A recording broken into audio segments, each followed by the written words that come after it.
13.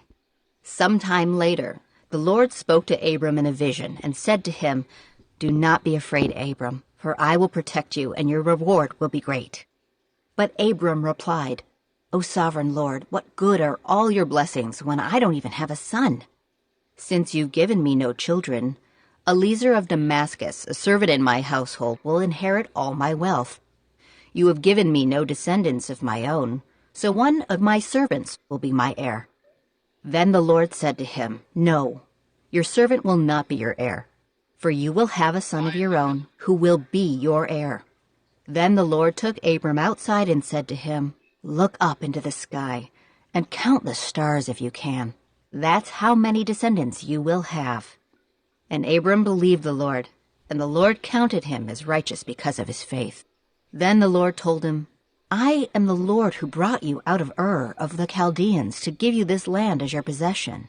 But Abram replied, "O sovereign Lord, how can I be sure that I will actually possess it?"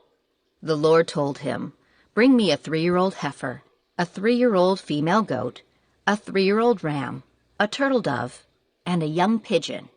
So Abram presented all these to him and killed them. Then he cut each animal down the middle and laid the halves side by side. He did not, however, cut the birds in half. Some vultures swooped down to eat the carcasses, but Abram chased them away.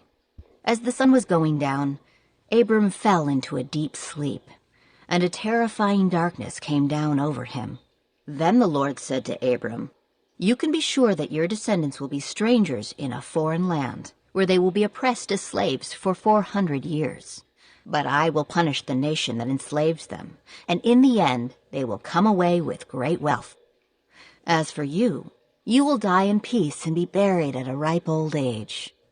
After 4 generations, your descendants will return here to this land, for the sins of the Amorites do not yet warrant their destruction." After the sun went down and darkness fell, Abram saw a smoking fire pot and a flaming torch pass between the halves of the carcasses. So the Lord made a covenant with Abram that day and said, "I have given this land to your descendants, all the way from the border of Egypt to the great Euphrates River. The land now occupied by the Kenites, Kenizzites, Cadmonites, Hittites, Perizzites, Rephaites, Amorites, Canaanites, Girgashites, and Jebusites.